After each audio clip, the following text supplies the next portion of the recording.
Sais-tu pourquoi les femmes disent qu'elles veulent une chose, mais meurent d'envie pour des hommes qui font exactement l'opposé? Parce qu'il existe un fossé massif entre ce que les femmes disent avec leur bouche et ce que leurs instincts désirent réellement. Et ce fossé, mon ami, c'est là où 95% des hommes perdent le jeu avant de commencer. Aujourd'hui, je vais te révéler les 9 choses sales que les femmes veulent secrètement que les hommes fassent, mais qu'elles n'admettront jamais à voix haute. Des choses que si tu les mentionnes en public, on va te crucifier, mais qui en privé, au plus profond de leur psychologie, les rendent complètement folles. Et je ne parle pas de choses physiques, je parle de comportements psychologiques sombres qui activent leur désir le plus primitif. Des comportements qu'elle nie vouloir mais qui font que son cœur s'accélère quand tu les expérimentes. Et la dernière de ces 9 choses est si puissante, si controversée, qu'elle peut changer complètement la dynamique de n'importe quelle relation. Mais si tu ne comprends pas les 8 premières, cette dernière va t'exploser au visage. Alors reste jusqu'à la fin. Parce que chaque mot de cette vidéo va t'ouvrir les yeux de façon que tu n'as jamais imaginée. Si tu es nouveau sur la chaîne, abonne-toi maintenant parce que ce contenu tu ne le trouveras nulle part ailleurs. Et prépare-toi, parce que ce que tu vas entendre va entrer en collision avec tout ce qu'on t'a dit. Aussi, dans les commentaires épinglés de cette vidéo, je vous ai mis à disposition le guide ultime pour maîtriser l'art de parler aux femmes. Vous y trouverez toutes les clés essentielles pour enfin communiquer avec assurance et efficacité. Alors, commençons. Laisse-moi commencer par une histoire qui m'a fait comprendre tout ça. Il y a des années, j'ai rencontré une femme incroyable, intelligente, féministe. Elle parlait constamment d'égalité, de respect, de comment elle détestait les hommes dominants. Et moi, comme le bon idiot que j'étais, je l'écoutais. J'essayais d'être exactement le type d'homme qu'elle disait vouloir. Respectueux, attentionné, demandant toujours son opinion, ne prenant jamais de décision sans la consulter d'abord. Et sais-tu ce qui s'est passé? Elle a perdu tout intérêt pour moi. Nous avons fini par être amis. Et 3 mois plus tard, je l'ai vue complètement obsédée par un type qui était littéralement tout ce qu'elle disait détester. Dominant, décidé. Un connard qui ne lui demandait jamais la permission pour rien. Et elle le poursuivait comme une folle. Ça m'a explosé l'esprit. Et ça m'a fait comprendre quelque chose de brutal.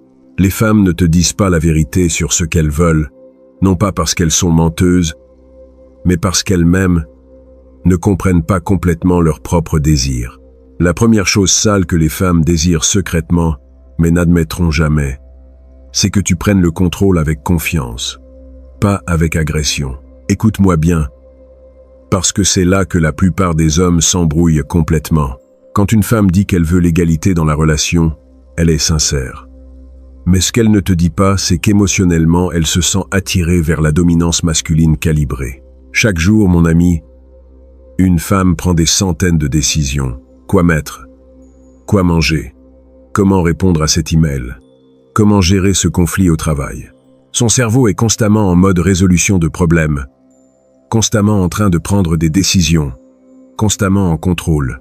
Et quand elle est avec toi, quelque chose de profond en elle ne veut pas prendre une décision de plus. Elle veut expirer.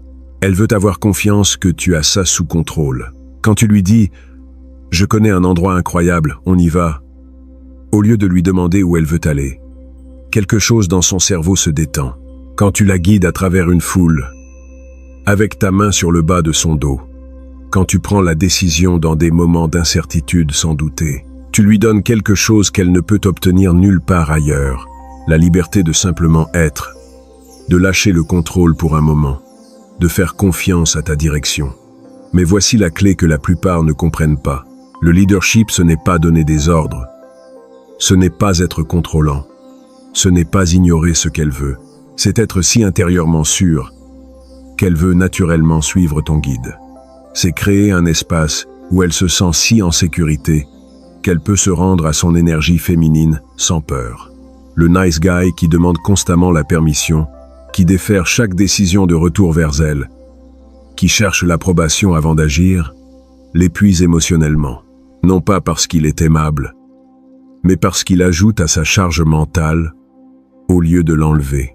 Quand toi tu diriges avec certitude, quand tu prends des décisions avec confiance, quand tu protèges son énergie en prenant la responsabilité des situations, tu lui donnes un cadeau, le cadeau de pouvoir se détendre dans sa féminité.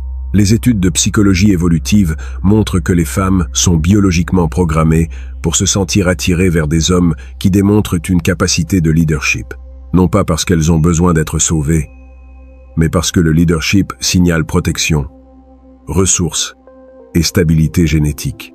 Durant des millions d'années, les femmes qui choisissaient des hommes avec ces qualités avaient plus de probabilité de survivre et que leurs enfants survivent.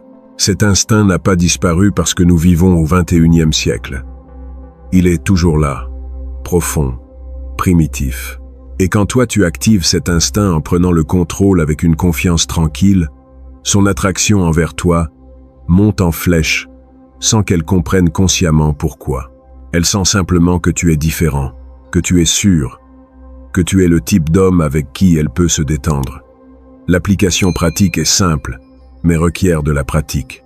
La prochaine fois que vous sortez, ne demande pas où elle veut aller. Choisis l'endroit. Ne demande pas de validation de chaque petite décision. Prends la décision et va de l'avant. Ne cherche pas son approbation constante. Agis avec certitude et permets-lui de réagir naturellement.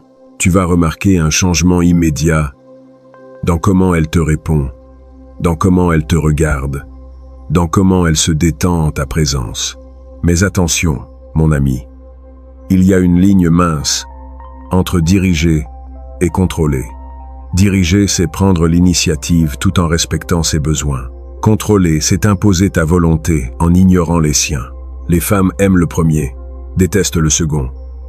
Dirige toujours depuis un lieu de service, pas d'ego, depuis un lieu de vouloir créer une bonne expérience pour les deux, pas de vouloir démontrer du pouvoir. Maintenant, si tu es arrivé jusqu'ici, c'est parce que tu veux réellement comprendre comment fonctionne l'attraction féminine réelle, pas la version politiquement correcte, la version réelle. C'est pour ça que je te demande de mettre un like à cette vidéo et de t'abonner à la chaîne, parce que ce qui vient maintenant est encore plus tordu. Ce sont les choses que les féministes vont nier, mais que leur corps confirme à chaque fois. Mais prendre le contrôle est seulement la première chose sale qu'elles désirent secrètement, parce qu'il y en a une seconde qui est encore plus létale pour leur résistance. Ça s'appelle jouer avec elles mentalement, pas cruellement. Et quand tu domines ça, basiquement, tu deviens son addiction. La plupart des hommes sont trop sérieux ou trop froids, mais les femmes secrètement aspirent au juste milieu. Un homme qui peut jouer avec son esprit suffisamment pour la maintenir accrochée. Quand tu la taquines avec confiance et un sourire, tu crées de la tension émotionnelle. Et cette tension est addictive. C'est ce qui fait qu'elle repasse des conversations dans son esprit la nuit. Parce que taquiner est une forme de flirt qui dit « tu ne m'intimides pas ». Et ça, c'est puissamment attirant. Laisse-moi t'expliquer pourquoi cela fonctionne à un niveau si profond. Quand tu taquines une femme, tu es en train de communiquer plusieurs choses simultanément. Premièrement, tu montres que tu te sens suffisamment à l'aise pour la défier, que tu ne marches pas sur des œufs autour de sa beauté ou de sa présence. Deuxièmement, tu crées des pics émotionnels, de petits moments de surprise qui brisent le modèle prévisible que la plupart des hommes suivent. Et troisièmement, tu démontres de l'intelligence sociale, la capacité de lire l'ambiance, de comprendre les limites, de danser juste sur ce bord sans le franchir. Les femmes se sentent attirées vers des hommes qui peuvent gérer l'échange verbal. Pourquoi? Parce que ça montre de la force mentale. Ça montre que tu ne te déstabilises pas facilement. Ça montre que tu as une personnalité qui ne peut pas être intimidée ou contrôlée. Pense à la différence entre ces deux réponses quand elle dit qu'elle va arriver en retard. Réponse A. Ah, c'est bon. Ne t'inquiète pas. Prends ton temps. Réponse B. Laisse-moi deviner. Tu t'es changé 3 fois et tu n'es toujours contente d'aucune tenue. La première réponse est sûre. Elle est aimable, mais crée 0 charge émotionnelle. La seconde réponse la taquine de manière joueuse. Elle montre que tu la comprends et la fait sourire, peut-être même rire pendant qu'elle se dépêche de se préparer. Ce petit moment de tension joueuse vient de lui faire sentir quelque chose. Et sentir quelque chose, même si c'est une offense simulée ou un agacement joueur, est infiniment mieux que ne rien sentir. Mais voici la limite critique. Taquiner doit venir d'un lieu de chaleur, pas de cruauté. Il y a une différence massive entre le badinage joueur et les insultes coupantes. Taquiner réel dit « Je te vois, tu me plais, et je me sens suffisamment à l'aise pour plaisanter avec toi. » La moquerie cruelle dit « Je veux te blesser pour me sentir puissant. » Les femmes peuvent différencier instantanément. L'un la fait se sentir vivante, l'autre la fait se sentir en insécurité. Rappelle-toi, taquiner bien fait construit l'alchimie plus vite que les compliments ne le feront jamais, parce que les compliments lui disent ce qu'elle sait déjà. Mais taquiner lui montre qui tu es toi. Maintenant viennent les choses 3 et 4, qui fonctionnent comme un combo nucléaire. La troisième chose sale qu'elle désire secrètement est que tu la fasses te poursuivre. Et la quatrième est que tu aies un côté sombre juste assez pour te sentir dangereux. Combinons-les parce qu'elles travaillent ensemble parfaitement. Voici un fait psychologique brutal. Les femmes valorisent ce qu'elles doivent gagner plus que ce qu'on leur donne facilement. Quand un homme est trop disponible, trop anxieux, trop prévisible, elles perdent intérêt. Non pas parce qu'elle est méchante, mais parce que son cerveau cesse de produire l'émotion de la poursuite. Les êtres humains sont programmés pour poursuivre ce qui se retire et se retirer de ce qui poursuit. Ce n'est pas spécifique au genre. C'est de la psychologie humaine basique documentée depuis des siècles. Quand quelque chose s'obtient facilement, nos cerveaux lui assignent une valeur moindre. Quand quelque chose requiert effort, investissement et incertitude, nos cerveaux deviennent obsédés par cela. C'est pour ça que le type qui répond immédiatement à chaque fois, qui est toujours libre, qui laisse tout au moment où elle le contacte, tue l'attraction. Non pas parce qu'il y a quelque chose de mauvais avec lui comme personne, mais parce qu'il a éliminé tout le mystère, tout le défi, tout sens de devoir gagner son attention. Pendant ce temps, le type qui a sa propre vie, son propre but, son propre horaire, le type qui parfois tarde des heures à répondre parce qu'il est authentiquement occupé, crée une rareté naturelle. Et la rareté active la réponse de poursuite dans son cerveau. Elle commence à penser plus à lui. Elle commence à initier le contact plus. Elle commence à essayer de le déchiffrer, gagner son approbation, assurer son attention. Et voici le paradoxe magnifique. Moins elle sent qu'elle t'a, plus elle te veut. Plus elle doit travailler pour ton temps et ton attention, plus ce temps et cette attention deviennent précieux pour elle. Mais il y a une distinction critique ici. Il ne s'agit pas de jouer à des jeux ou d'être intentionnellement froid.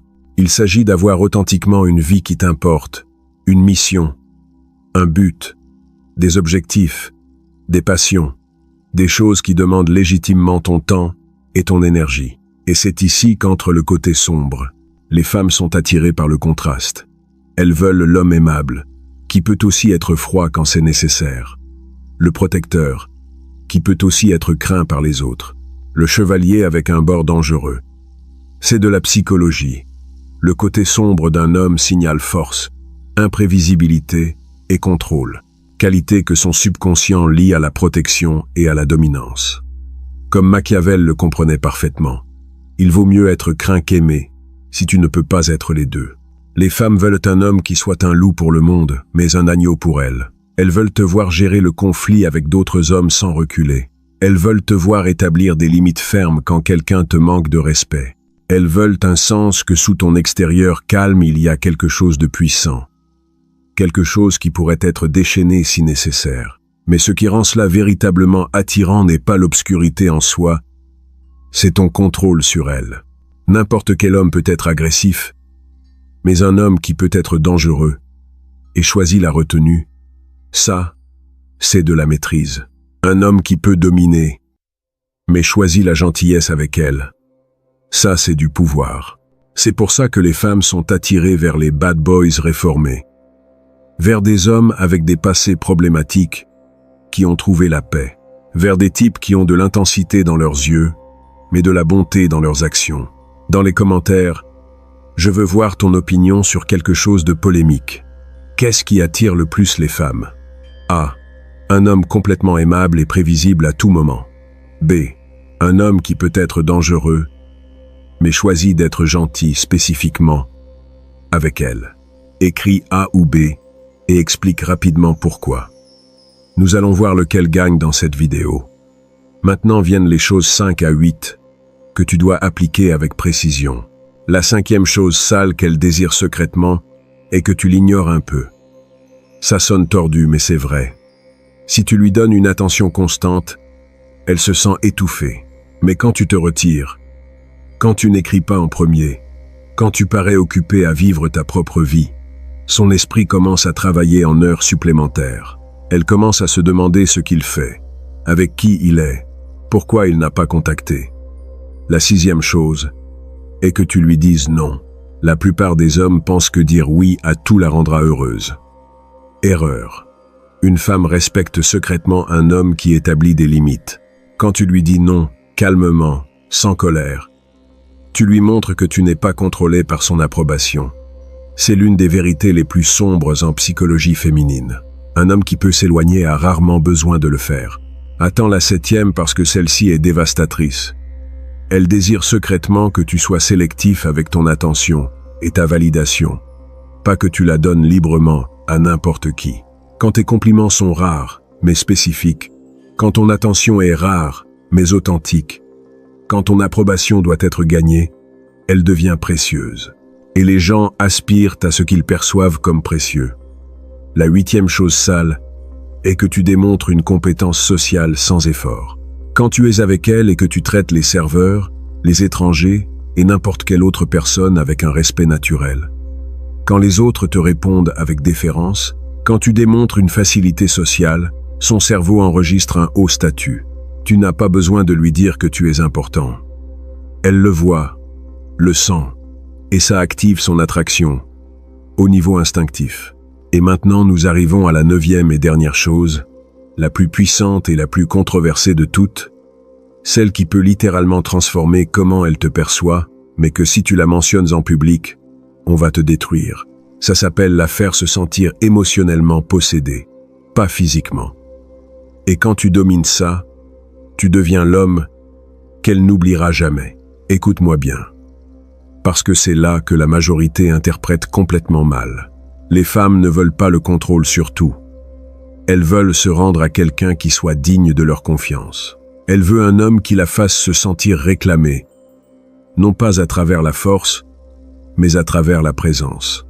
Quand tu diriges avec certitude, quand tu protèges son énergie, quand tu lui fais sentir qu'elle est à toi, tu lui donnes l'intensité émotionnelle à laquelle elle aspire, mais craint d'admettre. C'est ici que l'attraction se transforme en dévotion, parce qu'au fond, elle veut un homme qui puisse posséder émotionnellement son cœur, pas par dominance, mais par profondeur. Dans une ère où l'indépendance est louée et la vulnérabilité parfois vue comme une faiblesse, les femmes aspirent encore au sentiment d'appartenir à quelqu'un, non pas de façon possessive et contrôlante, mais de façon profonde, primitive et émotionnelle. Tu veux sentir qu'elle est à toi, que tu as réclamé son cœur si complètement que la pensée de n'importe quelle autre personne ne s'enregistre même pas, que tu es sa personne, et elle est ta personne, et ce lien est inébranlable. Ça va au-delà de l'attraction. C'est à propos de connexion, quand tu lui montres que tu la vois véritablement, que tu vois sous tous les masques et défenses, quand tu comprends ses peurs et acceptes son obscurité en même temps que sa lumière, quand tu crées une telle sécurité émotionnelle qu'elle peut être complètement vulnérable avec toi, c'est là qu'elle se rend. Comme le comprenait Machiavel avec une clarté brutale, qui domine le cœur gouverne la volonté, non pas par conquête, mais par une connexion si profonde que la reddition devient inévitable. Ce type de possession émotionnelle vient de la cohérence, d'apparaître quand c'est difficile, de protéger son cœur aussi férocement que tu protégerais son corps, de la faire se sentir si sûre dans ton engagement qu'elle n'a jamais à questionner où elle en est. Et quand une femme se sent émotionnellement possédée par un homme en qui elle a confiance et qu'elle respecte, sa loyauté devient inébranlable, parce que tu lui as donné quelque chose de rare, la liberté de rendre complètement son cœur en sachant qu'il est entre des mains qui vont l'apprécier. Le moment où elle sent qu'elle peut se perdre en ta présence, elle est déjà à toi, même si elle ne le dit jamais à voix haute. Et voici la vérité finale, mon ami. Comme le comprenait parfaitement Machiavel, le véritable pouvoir dans les relations ne vient pas du fait de forcer, mais d'inspirer une reddition volontaire. Quand tu combines toutes ces 9 choses, prendre le contrôle avec confiance, jouer mentalement avec elle, la faire te poursuivre, avoir un côté sombre contrôlé, l'ignorer stratégiquement, lui dire non, être sélectif, démontrer une compétence sociale et faire qu'elle se sente émotionnellement possédée. Tu n'es pas en train de manipuler, tu es en train d'activer des instincts qui ont existé depuis des millions d'années. Récapitulons rapidement tout le système. 1. Prends le contrôle avec une confiance tranquille. 2. Joue avec son esprit de façon joueuse. 3. Fais-la te poursuivre en ayant ta propre vie. 4. Montre ton côté sombre contrôlé. 5. Ignore-la stratégiquement. 6. Dis-lui non quand c'est approprié. 7. Sois sélectif avec ta validation. 8. Démontre une compétence sociale naturelle. 9. Fais-la se sentir émotionnellement possédée par toi. Maintenant, mon ami, j'ai besoin que tu comprennes quelque chose de crucial. Cette connaissance est extrêmement puissante. Tu peux l'utiliser pour activer le désir chez les femmes de manière qu'elles-mêmes ne comprennent pas. Mais avec ce pouvoir vient la responsabilité. N'utilise pas ces choses pour jouer avec les cœurs. Ne les utilise pas pour collectionner des femmes et nourrir ton ego. Ne les utilise pas pour blesser des personnes qui ne t'ont rien fait. Les règles du jeu existent déjà. Je ne les ai pas inventées. Je suis simplement en train de te montrer comment fonctionne la psychologie féminine réelle, sous le politiquement correct. Mais toi, tu décides quoi faire avec cette connaissance. Tu peux l'utiliser pour trouver une femme incroyable et construire quelque chose de réel, où la passion ne meurt jamais. Ou tu peux l'utiliser pour être un autre connard qui détruit des cœurs. Le choix est le tien. Mais rappelle-toi, avec un grand pouvoir, vient une grande responsabilité. Utilise cette connaissance avec intégrité, pour t'élever et l'élever elle. Pour créer des connexions réelles où les deux grandissent, pas pour manipuler et détruire. Si cette vidéo t'a ouvert les yeux, si tu as finalement compris pourquoi les femmes disent une chose, mais répondent à une autre, mets un like maintenant même. Abonne-toi à la chaîne parce que la prochaine vidéo va être encore plus explosive. Je vais te révéler exactement comment maintenir une femme obsédée par toi pendant des années sans que la passion ne s'éteigne. Comment faire qu'elle te poursuive même après des années de relation. Partage cette vidéo avec cet ami qui continue de croire ce que les femmes disent au lieu d'observer à quoi elles répondent. Aide-le à se réveiller. Et rappelle-toi, mon ami, l'attraction n'est pas politiquement correcte. Elle est primitive. Elle est instinctive. Et quand tu comprends comment elle fonctionne réellement, tu ne joueras plus jamais au jeu en perdant.